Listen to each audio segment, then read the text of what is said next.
In today's video, I'm going to tell you exactly what you need to do to apply, interview, and ultimately land a job with Disney. Let's go. Now, for those of you who don't know me, and this is your first time to the channel, my name is Ben from Ben Talks Talent. I've spent 13 years in recruitment and talent acquisition, both on the agency and corporate side, and as a recruitment leader, and I have a channel devoted to helping you become the best interview possible and land your next job. But I also happen to be a huge Disney fan. Excuse me, this is my mug that I got from Disney Springs. Let me get this out of the way. Excuse me, this is also kind of in the way here too. This is the medal I just got for running the Disney Marathon in January for the 50th anniversary. I'll just take this. Let me take this out of the way so we can get to the video. Now here's what I'm going to cover in this video. I'm going to cover the application process in general. I'm going to cover their mission. I'm going to cover the company values, actual interview questions, and how to answer them so you stand out and you beat other candidates. And then finally, don't leave early because I have final pieces of advice that are going to help bring it home and help you nail it in your interview. Now, first things first, you need to fill out a job application. I'm going to drop the link right here, but if you click that, you can say where you are location-wise, you can look at the jobs and you can apply. So that's step one. Step two is they're generally speaking going to move to screening over the phone. So following the submission of your online application, one of Disney's recruiters will look at your application, analyze it, review it, and ultimately reach out to you if it deemed that it merits further consideration in the process. Now, if you pass that phone screen, the next step is an assessment center task. So HR will reach out to you. You'll be guided to come to one of their evaluation centers to take some exams. And that is step three. Now, the last thing is a face-to-face interview. One of the HR staff members will interview you. You're going to be questioned about your work experience, educational background, and abilities to perform the job. That is the final step. Now, one of the keys to a successful interview is being well-researched. So for any company, you always want to know their mission and company values. If they have them, typically it matters to them. It makes sense to know them. So Disney's mission is the mission of Walt Disney World is to entertain, inform, and inspire people around the globe through the power of unparalleled storytelling, reflecting the iconic brands, creative minds, and innovative technologies that make ours the world's premier entertainment company. Now, their values, which also makes sense to know because they might ask you questions like, which of our values resonates with you most? Or which of our values is most inspiring to you? But it makes sense just to know them so you can weave them into your answers when you're actually interviewing. But their values are optimism, innovation, decency, quality, community, and storytelling. So those are Disney's values. Now, let's get into the part of the video that most of you probably came for, actual Disney interview questions and how to answer them. Now, I want to start by saying these are pretty general questions. These are confirmed questions that Disney asked in the interview process, so you may be asked all of them or some of them, but additionally, you're probably going to be asked position-specific questions that I'm not going to cover today because they have tons and tons of roles. But these are still baseline general questions they will evaluate you on to see if you are a good fit for Disney. So it still makes sense for you to pay attention, take notes, and practice these answers. Let's jump into them. Now, the first question is a question that you need to know how to answer with every company you ever interview with for the rest of your life.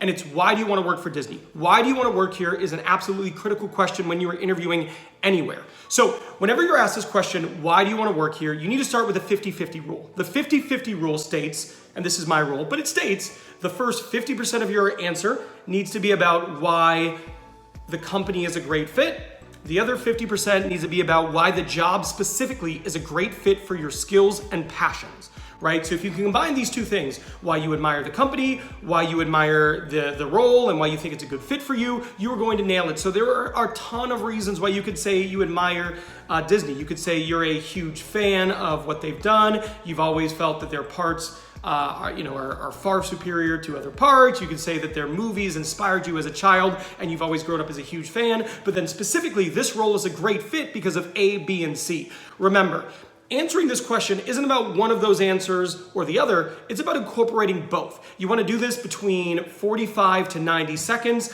but make sure you spend appropriate time talking about why the company is inspiring to you and why you're a great fit for the role. If you can do this, you'll nail it. The next question that you might be asked in your Disney World or Disneyland or Disney Entertainment Company interview is, at Walt Disney World, we are considered a top-notch entertainment facility. In your opinion, What makes us stand out from others in our industry? Great question. It's a layup if you're a fan like me, I think, but you still want to make sure you get the format right.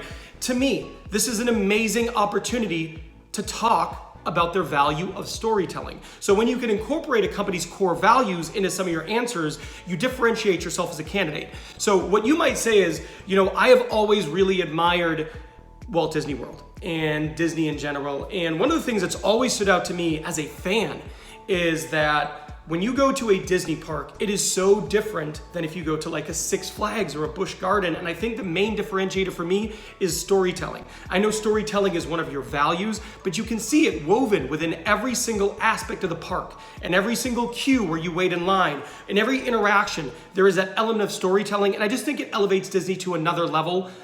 And that right there, like, you're nailing it. Like, that is a great answer. If you do that, the recruiter, the hiring manager, the HR person is going to be inspired and they're going to know you get it. The next question is a great one. And I wish all companies would ask a question like this in the interview process, but tell us something about yourself and how it relates to the job position.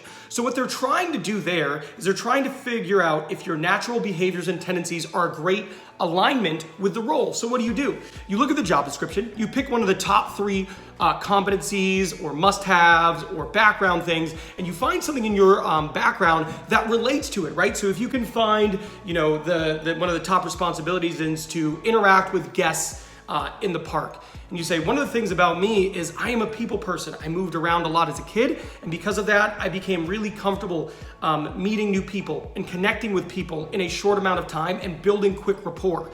And that's why I feel I'd be really great at this job, because it sounds like it's a significant part of the responsibility on a day-to-day basis, and it's an area that energizes me and I happen to be quite good at. That right there is a great answer. But what the key here is basically to find the top responsibilities, responsibility 1, 2, or 3, find something about your personality, your background, your behaviors, and align them and allow them to see that alignment and imagine you in the park. The next question is another great one. It's tell me about a time that you naturally took on a leadership role without being asked. Did you enjoy being a leader? Were you happy with the outcome? So first things first. If anyone ever says to you in an interview, tell me about a time when, do you know what that means? It means you are being asked a behavioral interview question. So what they're doing is they're looking at past behavior and they're using it to imagine how you might act in a similar experience or a similar situation. So whenever you're asked one of those things, it's important to use the STAR technique. Now that is a framework to answer any behavioral interview question. So tell me about a time when, can you give me an example of a time when, anything time when, STAR. Situation, task, action, result. I always say throw an L on the end as a lesson. What did you learn from that situation? It's also important when you're asked a behavioral interview question to make note of what they're specifically asking about. They're asking about leadership here. That means to them, leadership is important and anybody can lead. Anybody can demonstrate leadership qualities in the park to their guests. So when you're answering this, make sure you use the STAR technique, situation, task, action, result. And in this story, it's important that you embraced that leadership role, you resolved the situation, and you liked it and you're inspired to do more of it, because believe me, nobody asks a behavioral interview question if they're not going to expect you to do some of those things moving forward. So embrace this, you are passionate, you stepped up, that's what they want to see. The next question is a great one. Tell us an instance where you had to deal with a difficult situation. What's beautiful about this is it didn't say a difficult situation you caused. It's just a difficult situation. So again, this is STAR because it's a behavioral interview question. Tell me about a time when, situation, task, action, result. But you can make the situation not your fault. It's a difficult situation you inherited. So maybe a customer came into a store or location you're working and they had an order that was the wrong product or it was defective, right? Like that's just an example. Pick something out of your background. But this example is good because it wasn't your fault, and then you can demonstrate all the behaviors they're hoping to see. So you were patient, you listened to them. You understood it wasn't about you. They weren't mad at you. They were mad at the situation, and you went above and beyond to ensure that you resolved the situation and they were satisfied. So when you're telling your story, situation, task, action, result, I was working in a store and I was in a kind of a customer-facing role. That's situation, task. Customer came in and they were very upset about an order they received that was not what they ordered online. They were very distraught. action. What I did was I took it upon myself to find out, okay, what did you order? I asked them about it. I listened to them. I went and I talked to my manager to see if we could do a replacement real time to write the situation and give them a coupon to make sure that, you know, they felt good about the situation and they could get a discount on additional product, turning them into a brand advocate instead of somebody who was a detractor. And then the result was they were very happy. They thanked me. They immediately calmed down when I told them about the solution, and you could see the burden ease and slowly go away. And what I learned is that in this situation, more than anything, people want to be heard, and they want you to know, they want to know that you care. If you answer it like this, you're gonna crush this interview question. You're gonna absolutely crush it. That's what they wanna hear. Do that. The next question, another behavioral interview question. I love it. Tell me about a time when you assisted a customer. This is so important because if you've ever been to Disney World or Disneyland, presumably, I haven't been to Disneyland, I've been to Disney World a handful of times. The experience is superior, right? You go there and every single person you interact with, it's a great experience. It's not like you go to a supermarket and some people really care and then some you get the worst customer experience. At Disney World, everyone's giving you a great experience, so they need to make sure that whoever they hire is going to give a superior experience. So again, tell me about a time when STAR technique, one last time here, situation, task, action, result. But this is an opportunity for you to showcase an amazing story. You should go into every interview you do for the rest of your life with like 3 or 4 stories you want to share with them. Well, this is a great story opportunity. You can tell them at a time where you assisted a customer, you went above beyond, you did something noteworthy, and it benefited the customer greatly. Pick a story that makes you look great in which you did something like this, and it's gonna be a home run. The next question is another good one. At Walt Disney World, we stress the importance of teamwork in all that we do. Are you a team player? If you say no here, you might as well thank the person and walk out. It's over. Clearly, right? Like, think about why would they ask this?